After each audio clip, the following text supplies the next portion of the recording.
Boa madrugada para todos. Que não é noite mais, né? É madrugada já, não é? Muito bom, irmãos, estarmos de volta aqui com vocês. Eu fui pregar numa igreja aqui na região de Guaianazes esses dias, e ali uma irmã me pediu o número do meu telefone, e ela é lá de Cidade Tiradentes. E ela disse: irmão, eu quero que o irmão leve esta mensagem que o irmão pregou aqui, eu quero que o irmão leve lá na minha igreja. E eu estou pensando se vou pregar na Cidade Tiradentes, por ver os pregadores que passaram por aqui. Me assustou, né? Cidade Tiradentes, para jeito, é cheia de pregadores bons lá, não é? Não sei se vou aceitar o convite dela se ela um dia ligar, não.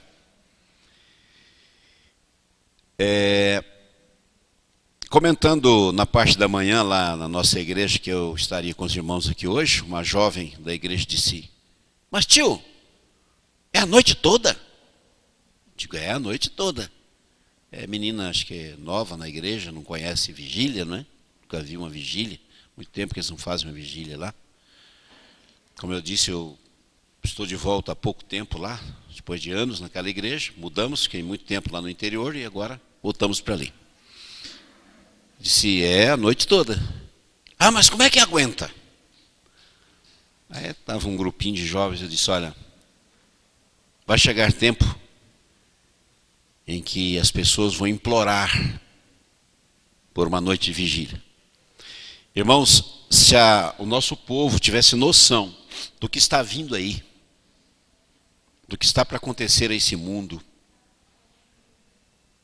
de tudo que está para acontecer a esse mundo, o nosso povo já estaria orando. Porque o nosso povo não está orando mais, não é? Não existe mais. Nossos cultos de quarta-feira, os irmãos já sabem como é que são as nossas igrejas, né? Dia de quarta-feira, que é um dia de culto de oração. Se o povo adventista tivesse uma parca noção do que está vindo aí, e não está longe não, irmãos, não está longe não, do que está para acontecer nesse mundo, o povo adventista não ia pedir para ter apenas 3 reuniões semanais, sábado, quarta-feira e domingo. Iria pedir para ter culto todos os dias, e as igrejas estariam lotadas todos os dias. Porque o que está reservado para esse mundo, em breve, as coisas estão acontecendo diante dos olhos do nosso povo não está conseguindo enxergar, nosso povo está cego, estão cegos. Essa semana, eu passei uma mensagem para um irmão, a respeito dessa converseira que está aí, esse barulho que se fizeram aí em torno da Amazônia.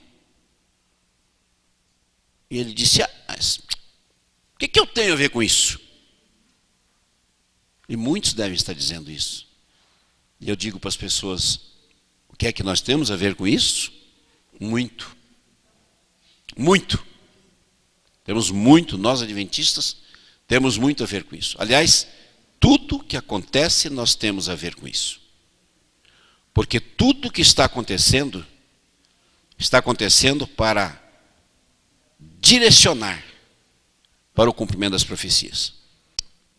Não é essa a mensagem da noite que eu pensei que vou pregar para os irmãos. Uma noite de vigília, não vou falar sobre profecia, não vou falar sobre assuntos muito pesados, mas eu não posso deixar de dar um toque. Nós estamos vendo hoje, aqueles que acompanham, né? Michelson Borges, homem de Deus. Acredito que muitos dos irmãos acompanham, né? As matérias do pastor, ele é teólogo também, né? Trabalha na Casa Publicadora Brasileira, nosso irmão Michelson Borges, um homem de Deus, muito inteligente. Estão acompanhando essas matérias dele. Nós estamos vendo, irmãos, não só ele fala, como outros estão falando, nós estamos vendo aí essa questão dessa briga a respeito de Amazônia. E agora, em outubro, vai ter o sínodo da Amazônia no Vaticano. E as pessoas não estão enxergando o que está acontecendo. Não estão enxergando. O que é que nós, adventistas, temos a ver com isso? Vejam, senhores, o que é que o o Papa Francisco, Chiquinho, conhece o Chiquinho? É o Chiquinho, para os íntimos, né? O Papa Francisco, ele está respondendo a uma pergunta que nós, há anos, fazíamos. Como é que o papado conseguirá reunir tantas facções religiosas, tantas correntes religiosas, e vai conseguir trazer esse povo para um mesmo pensamento? Muçulmanos, hinduístas, shintoístas, enfim, budistas. E agora veio a resposta. Veio a resposta. Por quê? Porque as profecias e a resposta, nós só conseguimos entender as profecias quando elas estão se cumprindo, ou perto de se cumprir. Então nós estamos vendo aí, para chegar ao ecumenismo, o que o Papa, quais são as duas bandeiras que o Papa está erguendo e que vai levar do mundo inteiro ao ecumenismo? Ele vai usar o ecumenismo e a família. São as duas bandeiras que ele agora está erguendo, levantando. E com esses dois pensamentos, com essas duas formas, né, que ele está apresentando, essas duas linhas de raciocínio, com essas duas coisas ele vai está trazendo o mundo inteiro. Ecumenismo, né? Michel Somoza fala muito sobre isso.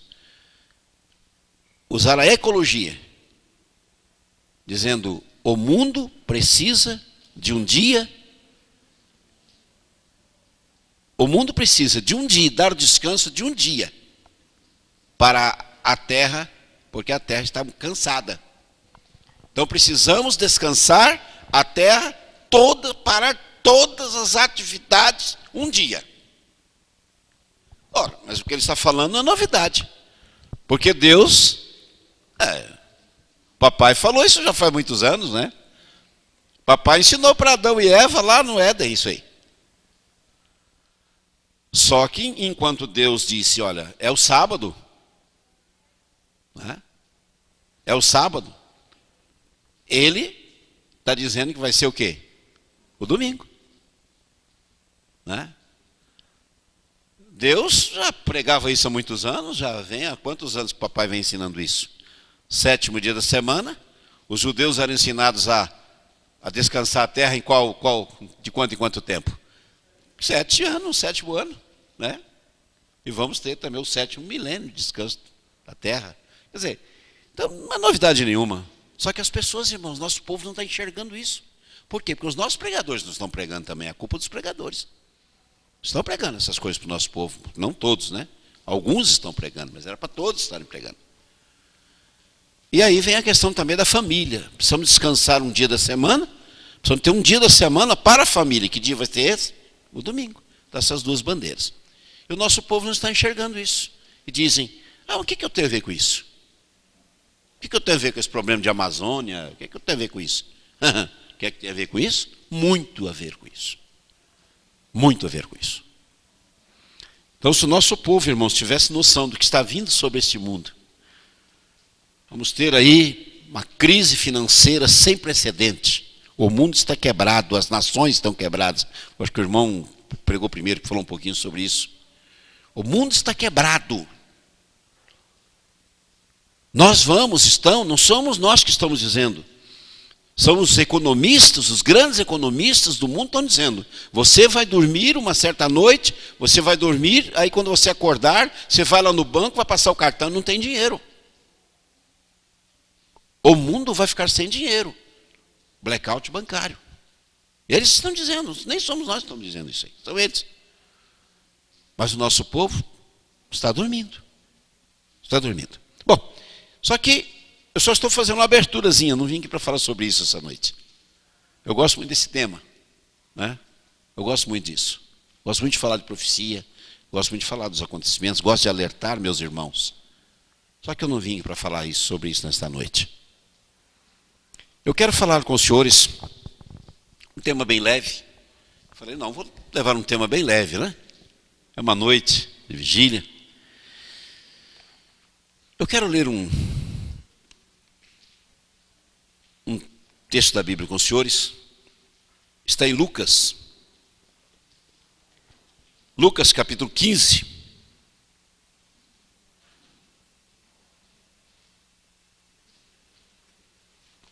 Lucas capítulo 15. O primeiro texto que nós vamos ler os versículos 8, 9 e 10 de Lucas 15. Eu quero ler com os senhores duas parábolas. Depois eu vou contar duas histórias que vão se encaixar nessas duas parábolas. A primeira parábola que nós encontramos aqui é a parábola da dracma perdida. E é assim, verso 8, 9 e 10, assim. Ou qual é a mulher que, tendo 10 dracmas, se perder uma, não acende a candeia, varre a casa e a procura diligentemente até encontrá-la? Verso 9. E tendo-a achado, reúne as amigas e vizinhas, dizendo: alegrai-vos comigo, porque achei a dracma que eu tinha perdido. Eu vos afirmo que de igual modo há júbilo diante dos anjos de Deus por um pecador que se arrepende. Bom,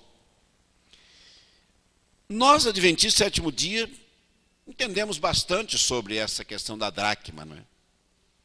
Bastante comentado, bastante falado. Sabemos que por que essa mulher varreu a casa, fez toda essa festa por causa da dracma. Nós sabemos aí, o Rodrigo Silva explica muito bem isso aí, entende muito isso aí. As mulheres lá no Oriente Médio, elas recebem, quando vão se casar, elas recebem ali, cada uma 10 moedas, e aquilo é um dote, né? é uma segurança para elas. Acho que os senhores já ouviram ele explicar isso. Por isso que às vezes existem aquelas fotografias com aquelas mulheres, elas têm uma espécie de um lenço, com aquelas moedas todas. Não sei se vocês já viram aquelas, né? Elas penduram naqueles lenços, aquelas moedas. Por quê? Porque aquelas moedas é um costume antigo deles. A moeda, ela tem um valor muito importante para as mulheres. Porque se porventura elas ficarem viúvas, aquelas moedas vão garantir por um certo tempo o sustento delas. Não vamos entrar nessa questão, né? Isso aí é para Rodrigo Silva, né? Mas eu quero ler agora uma segunda parábola. Depois nós vamos entrar aqui nessa questão da parábola. Vamos agora à segunda parábola, só que a segunda parábola nós vamos voltar um pouquinho atrás. Nós vamos ler o versículo 3. É a primeira parábola de uma série de 3 parábolas que Jesus contou. E tinha um motivo pelo qual ele contou essas parábolas. Também não vamos entrar nessa questão.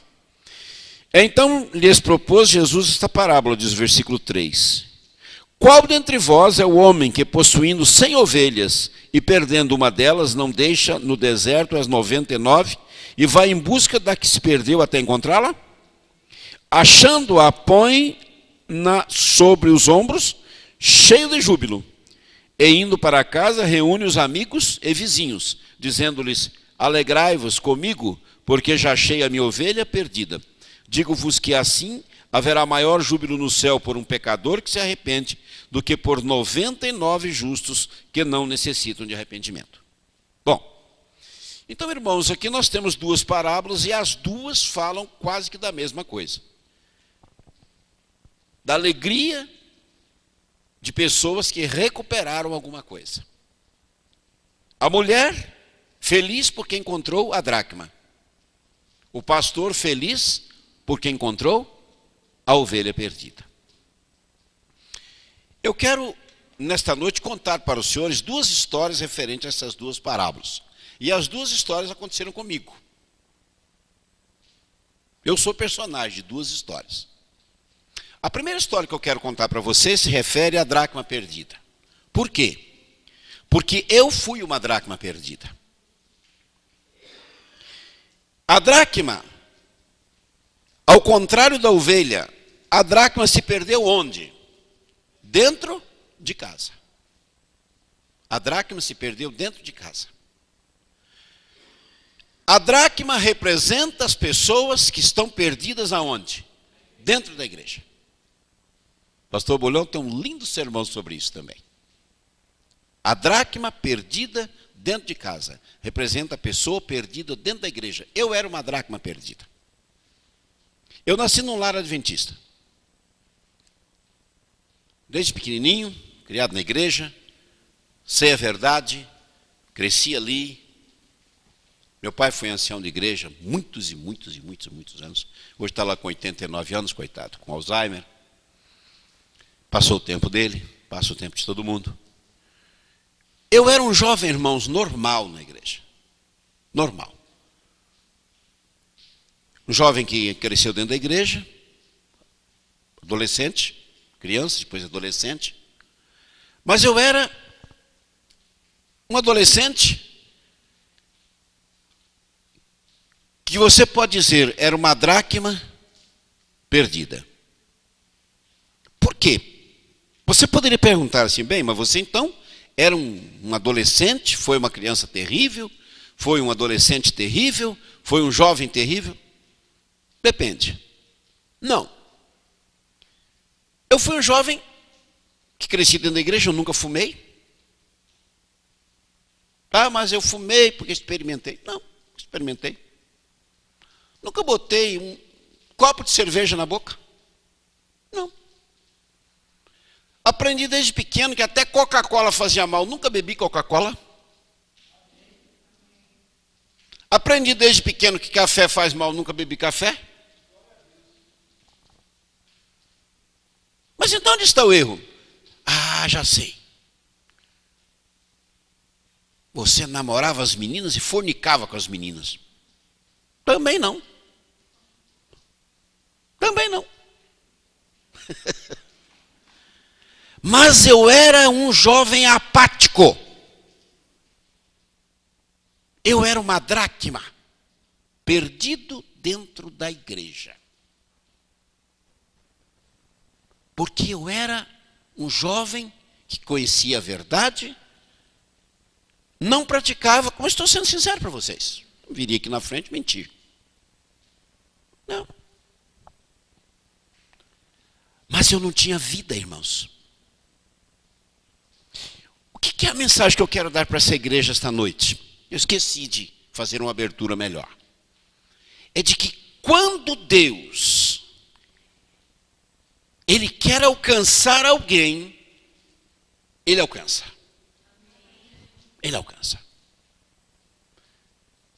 A dracma se perdeu dentro de casa, a casa foi varrida, até achar a dracma. Deus faz isso conosco. Jesus faz isso conosco. O Espírito Santo faz isso conosco. Estamos, às vezes, perdidos dentro da igreja. E Deus não mede consequência para nos encontrar. Estamos dentro da igreja, mas se morrermos, ainda que seja dentro da igreja, com a apatia que às vezes temos, estamos perdidos, tanto quanto as pessoas lá fora. Não é? Por quê? Porque ser um adventista do sétimo dia, ser um candidato ao céu, ser uma pessoa que pode bater no peito e dizer, eu estou esperando Jesus voltar. Bater no peito e dizer, eu sou um cidadão do céu, que já estou pronto para só mudar de lugar. Sair da terra e ir para o céu. É muito mais, irmãos, do que não comer isso, não beber aquilo, nunca ter botado cigarro na boca, nunca ter fornicado, ter um nome na igreja, ser do clube de desbravadores, vir na igreja. Não. É muito mais do que isso. É muito mais do que isso.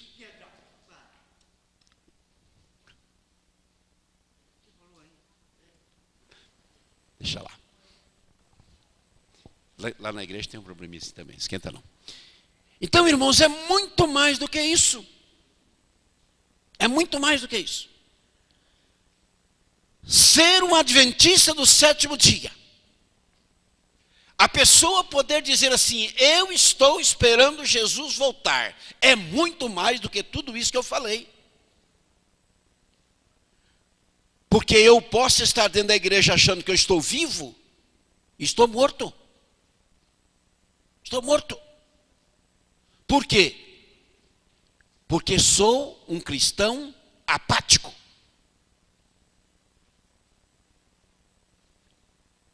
Tenho tudo, mas não aproveito. Por isso a Bíblia fala que o crente laodiceano, a igreja de Laodiceia diz o quê? Sou rico, sou abastado, não preciso de nada. Aí vem Jesus e diz o quê? Mal sabes que é o quê? Miserável, pobre, cego, nu. Então, irmãos, às vezes eu estou dentro da igreja, você está dentro da igreja. Uma dracma perdido dentro da igreja. Aí o que aconteceu comigo, irmãos? Quando eu tinha 18 anos de idade, você acredita que eu era tudo isso que eu falei aqui, mas eu não era batizado? Não, eu não era batizado. O meu pai, ele tinha um princípio. E eu gosto do princípio dele, não critiquei. Eu dizia assim: meus filhos vão se batizar o dia que eles sentirem vontade de batizar. Era o princípio dele.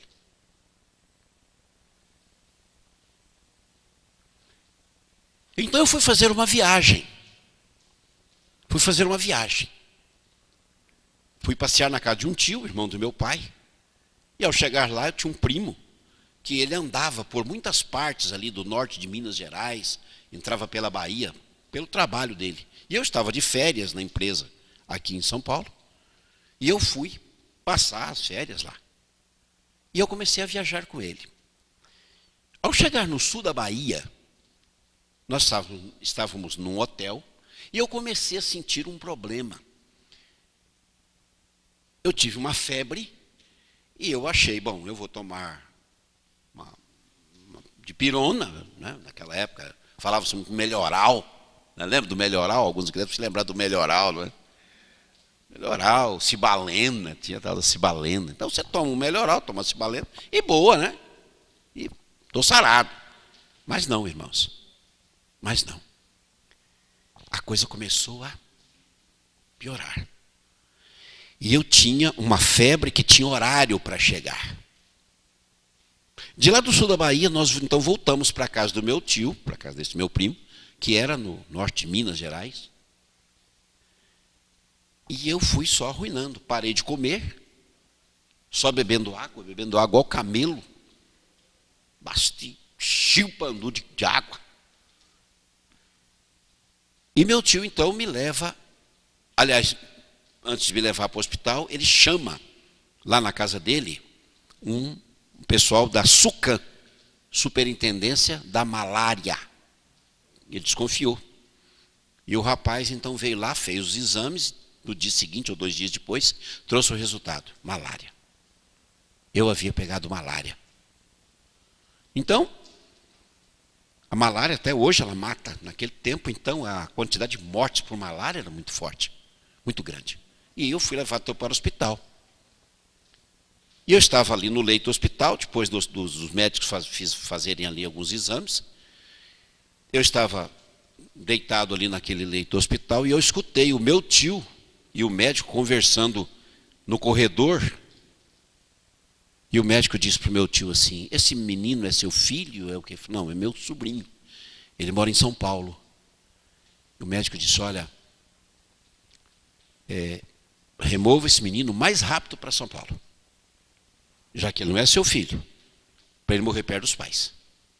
Porque não tem jeito. Não tem saída.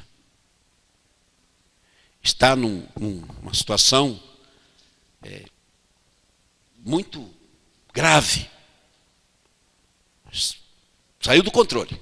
E eu, ali na cama, eu ouvia. E o meu tio entrou em pânico, né? Imagina você com um sobrinho, né?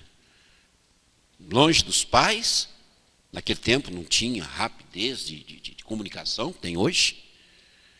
Então meu tio providencia ali uma forma, vou lá um amigo que tinha um carro, e eles viemos embora. Eu fui criado aqui em São Bernardo do Campo, no ABC Paulista. Então, cheguei aqui, já não era muito gordo naquela época, não era fortinho, barrigudinho igual eu sou hoje, era bem magro, e mais magro ainda que eu saí daqui, eu voltei. Chegava até olheira assim, não é? Porque não comia, só bebia água. Mas sabe, irmãos, lá no hospital, quando eu estava lá, o meu tio teve a ideia de chamar o pastor. E o pastor então foi lá naquela cama de hospital. E ele chegou e abriu o verbo comigo. Ele disse: olha, jovem, eu não sei a tua vida, não te conheço. Eu sei que conheço muito a tua família, mas você eu não conheço.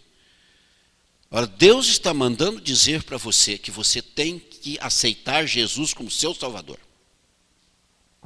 Mas, irmãos, uma criança, desde criança, criado na igreja, adolescente na igreja, e agora vem um apelo, você tem que aceitar Jesus como seu Salvador.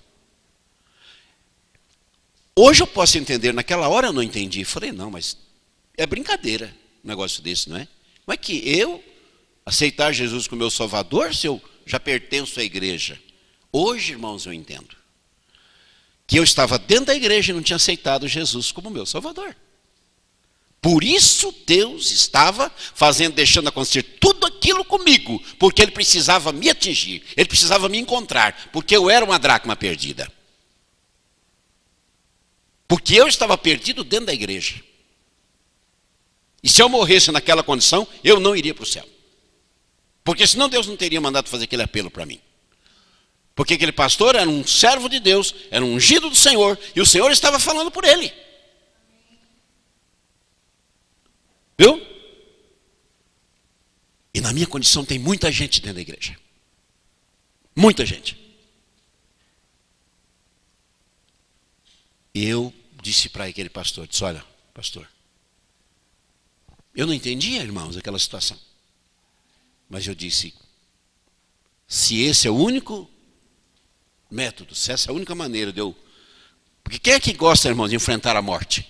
Quem é que, de livre e espontânea, diz, deixa que eu morra. Não, irmãos, eu pelo menos não agi assim, e até hoje eu não estou disposto a agir dessa maneira. Não, já vivi muito, não quero viver mais, quero morrer. Não, eu queria viver. Eu disse, se essa é a maneira de eu viver, então... Eu não entendia, hoje eu entendo. Mas eu quero viver, pastor. E ali, o pastor ajoelhou-se, eu tomei uma decisão. Tomei a decisão. Eu não tomei decisão, irmãos, de largar cigarro, porque eu não fumava, deixar bebida, porque eu bebia. Não. Como eu disse, tudo que eu já falei. Mas eu tinha que deixar de ser um cristão apático. Um cristão que vivia uma vida cristã como se eu não fosse cristão. Uma vida como se Jesus não fosse uma realidade, como se a volta de Jesus não fosse uma realidade, como se eu estivesse vivendo a história da carochinha. E são milhares e milhares e milhares de pessoas, jovens e adultos, que vivem desta maneira na igreja. Dracmas perdidas dentro da igreja. Eu vou contar agora uma segunda história referente à ovelha perdida. Aconteceu agora, não há muitos anos comigo. Eu atualmente, ainda moro aqui na cidade de Suzano. E eu resolvi comprar uma propriedade rural. E fui embora daqui, fiquei 10 anos fora daqui. Comprei uma propriedade rural. Ao chegar lá, a propriedade não tinha praticamente nada, comecei a fazer tudo. Tinha lá um caseiro. E ele ficou comigo pouco tempo, saiu e veio trabalhar comigo um outro rapaz, o Adilson. O Adilson, menino ainda, tinha um filho pequenininho e a esposa dele, com o outro no braço, tinha acabado de ganhar o segundo. Aquele rapaz me foi apresentado que era muito bom naquele trabalho. Eu precisava de uma pessoa que soubesse mexer com trator, com uma propriedade razoavelmente grande.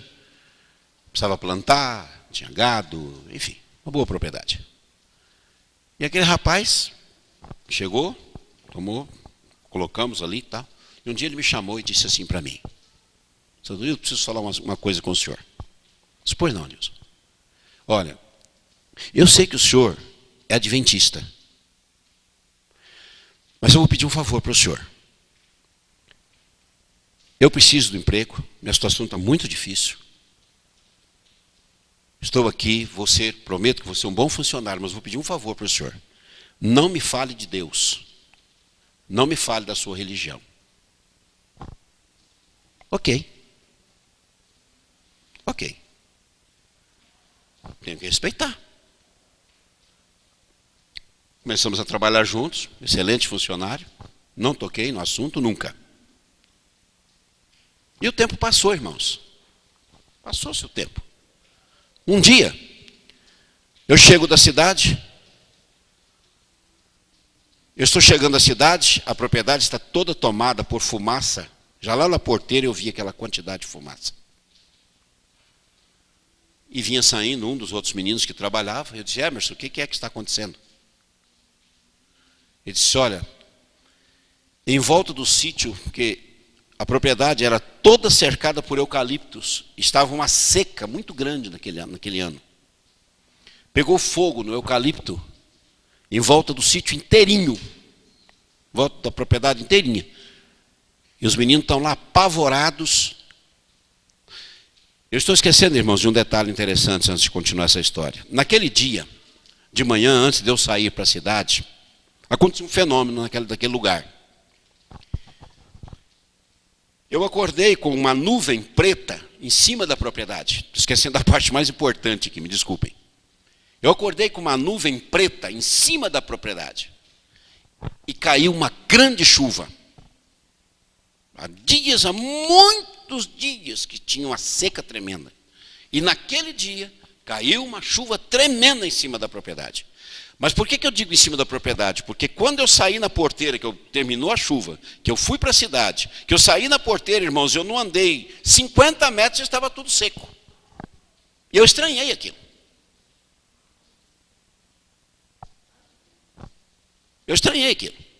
Mas tudo bem, fui embora para a cidade, à tarde quando eu voltei, estava essa cena.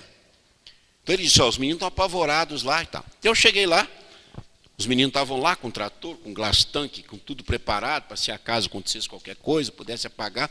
Então eu disse: o que está acontecendo, Adilson? Disse: olha a situação. Irmãos, a gente olhava assim, olha, em volta da propriedade todinha. Aquelas labaredas de fogo, pegava assim, aqueles pés de eucalipto assim, a labareda de fogo ia lá em cima.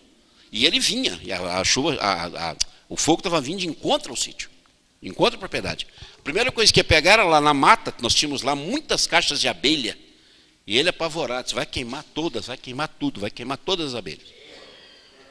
Então eu disse para ele: olha, faz o seguinte, pega a moto. Ele foi. Pegou a moto e foi.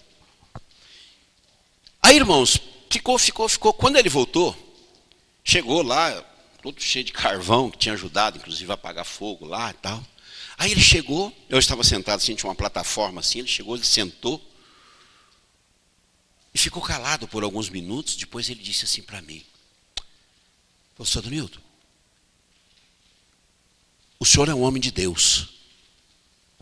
E eu me estranhei, irmãos. Falei: quem não queria falar em Deus, não é? Disse: por que você diz isso? Ele falou: olha, porque eu vi um negócio, isso que aconteceu aqui hoje, eu nunca vi na minha vida acontecer. Nós podemos ficar tranquilos, o fogo não vai entrar aqui na propriedade. Disse: por quê? Ele falou: esse tempo todo que eu demorei é porque eu estou rodando. E eu cheguei à conclusão que aquela chuva que caiu hoje de manhã aqui, só caiu em cima do sítio. Só caiu aqui em cima do sítio. O sítio está inteirinho em volta dele molhado. E o fogo vem até perto da divisa e não entra no sítio. É isso que eu estava fazendo com a moto rodando. Né? Aí ele disse: realmente esse sítio tem uma proteção diferente. Falei, amém. Fiquei feliz. Falei, vai para casa, vai descansar, você está cansado, vai tomar um banho e tal. E ele foi. Foi para a casa dele. Passou lá algumas horas, eu entrei também, tomei um banho, estava lá comendo alguma coisa. Minha esposa estava para cá, eu estava sozinho lá nesse dia. Aí eu vi quando abriu o portão, tinha um alambrado grande em volta da casa. Eu vi quando um dos portões abriu, que vinha lá da casa dele, entrava num portão assim, na sede da propriedade. Aí ele disse assim, ele entrou, era ele. Tio Odilson, sentei. Ele disse assim, seu Dorildo, eu vim aqui pedir um negócio para o senhor. Eu falei, pois não. Eu queria que o senhor estudasse a Bíblia comigo. Eu queria que o senhor estudasse a Bíblia comigo. Comigo com a Janaína. Eu tinha conversando com ela lá. E eu quero que o senhor estude a Bíblia conosco. Porque nós queremos conhecer esse Deus que faz essas coisas. Irmãos, eu era uma dracma perdida. O Adilson era uma ovelha perdida. Deus faz coisas para alcançar as pessoas. Deus faz coisas maravilhosas. Não existe limite das coisas que Deus faz para alcançar uma alma. Né? Ele teve que deixar que eu provasse quase que a morte para que eu fosse encontrado. Ele permitiu que pegasse fogo numa plantação de eucalipto. Ele fez uma chuva cair só para atingir um coraçãozinho. O coração daquele rapaz. Depois ele foi me contar, depois de passado, né? Comecei a dar estudo para ele. Por coincidência, ontem à noite, ele me ligou. Ele gosta muito de mim. Ele me ligou. Ficou mais de 1 hora comigo no telefone. Não, porque amanhã eu vou fazer não sei o quê, porque amanhã não dá estudo não sei aonde, tá. Está vibrando. Então, irmãos, Deus, Ele é capaz de mover montanhas. Tem um hino, né, que fala isso, né? Tem uma música que é cantada pelos cantores da igreja, né? Que Deus é capaz de mover montanhas em busca de uma pessoa. Aquele moço, ele era uma ovelha perdida. Ele precisava ser encontrado. Eu vou correr um risco nesta noite. Eu vou dizer uma coisa. Talvez eu esteja falando nesta noite para alguma ovelha, para alguma dracma perdida. Quem sabe eu esteja falando nesta noite a uma dracma perdida. E Deus está precisando varrer a casa para te encontrar. Eu não sei, eu não sou daqui, mas talvez nós tenhamos aqui nesta noite alguma ovelha perdida. Alguém que ainda não faz parte desse redil. E que Deus tenha movido. Porque não é fácil uma pessoa que não é da igreja, porque os que são da igreja, não são todos que estão aqui, não é? Enfrentando uma noite de oração. Eu não sei se tem, não sei, irmãos. Mas talvez tenha aqui nesta noite alguma ovelha perdida.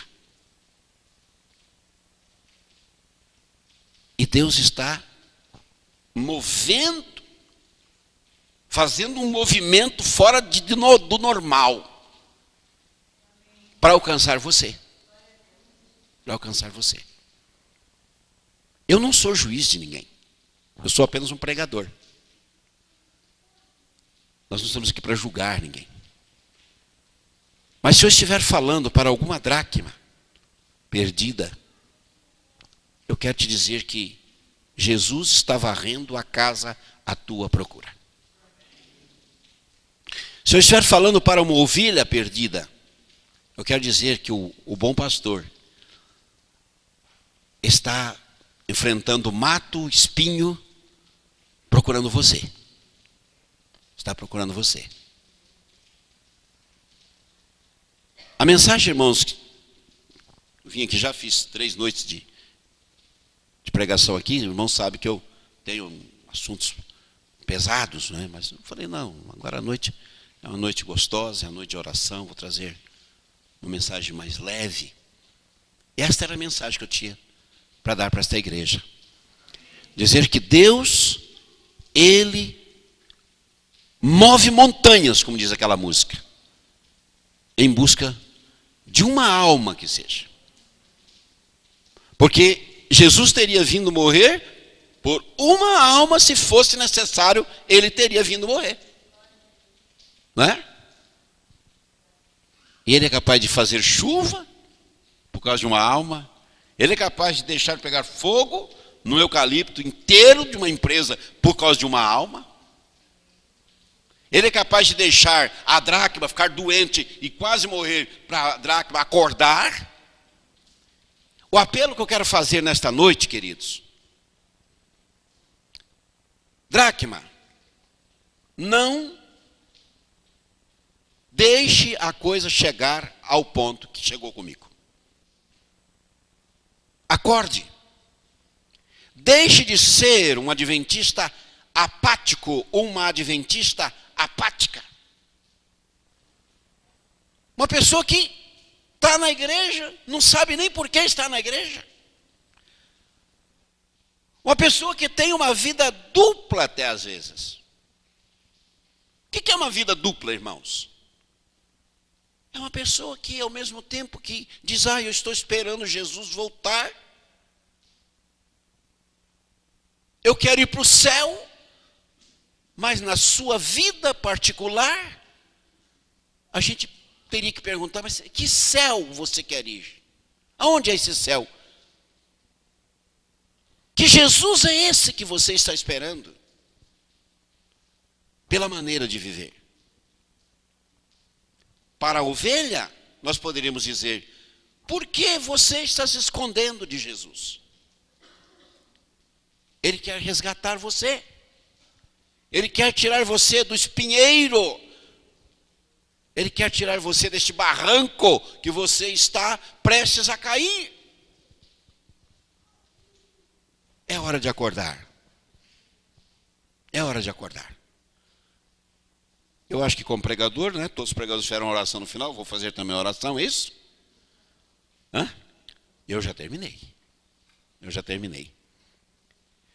Coisas, se eu falar demais, eu vou dar congestão, porque são muitas pregações numa noite só. Mas eu quero, irmãos, dar uma oportunidade. É uma noite de oração, é uma noite de vigília. Eu gostaria de dar uma oportunidade. Eu gosto muito de fazer apelo. Até nos programas, até nas pregações de sábado de manhã eu faço apelo. Porque na igreja tem pessoas que precisam de apelo. E nós somos aconselhados a não perder a oportunidade de fazer um apelo. Quem sabe, se tiver alguém nesta noite que esteja com a sua vida espiritual tão fraca, que esteja precisando de uma oração especial, eu gostaria de dar essa oportunidade. Se tem alguém nesta noite que queira, tomara que não tenha, mas se tiver, eu quero dar uma oportunidade de você dizer para Jesus nesta noite: Senhor, eu quero deixar de ser uma dracma perdida. Eu quero deixar de ser uma ovelha perdida. Eu quero ser encontrado, eu quero ser encontrada. Eu gostaria de fazer a oração. Se você tiver sentido esse desejo, vem aqui à frente. Vem aqui à frente. Eu gostaria de orar. Amém, irmão? Louvado seja Deus. Eu era, irmãos, filho de ancião de igreja, nascido em lar adventista, e eu era uma dracma perdida. Eu precisei ser encontrado. A minha vida só mudou a partir dali. Eu, quando vi esse jovem pregando aqui, me lembrei que eu era assim também. Com 19 anos, 20 anos, jogaram uma igreja nas minhas costas e até hoje estou aí nesta luta. Eu gostaria de orar com os senhores. Dizer, Senhor, nós queremos acordar, porque o tempo é chegado. Eu gostaria de convidá-los a ajoelhar aqui.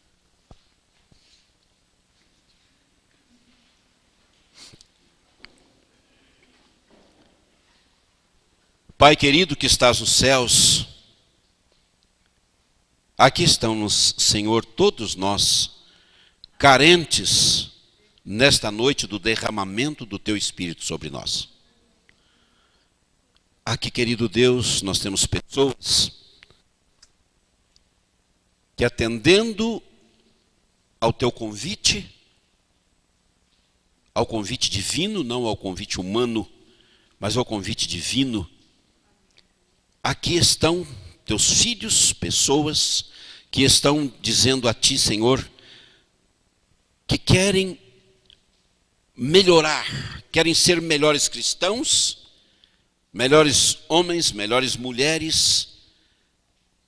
Todos nós, Senhor, aqui estamos ajoelhados, sentimos o desejo de, ao sairmos daqui, Senhor, saiamos daqui melhores do que vivemos até hoje.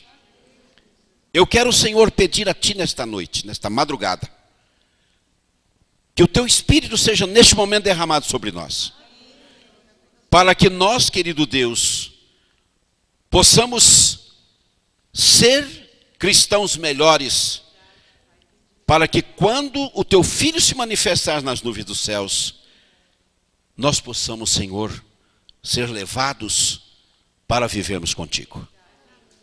É o sonho, Senhor, que temos. Não vemos a hora disto acontecer. Queremos ver Jesus vindo nas nuvens. Aqui estão os nossos irmãos, nossas irmãs. Eu não sei, Senhor, se aqui nós temos dracmas, temos ovelhas perdidas. Mas seja que caso for, querido Deus, nós neste momento pedimos, perdoa-nos por sermos às vezes tão apáticos. Às vezes queremos parecer uma coisa que não somos, mas nós queremos deixar de apenas parecer. Nós queremos ser cristãos de verdade. Queremos, Senhor, ser cidadãos dos céus, ainda aqui nessa terra. Queremos que os nossos vizinhos, os nossos amigos, eles olhem para nós e vejam Cristo em nós. Mas para isto, querido Deus, precisamos ser batizados com Teu Espírito Santo. Ó querido Pai, estas coisas nós não queremos pedir em nosso nome, porque nós somos indignos. Mas queremos Te pedir no doce nome de Jesus, o nosso Salvador. Amém.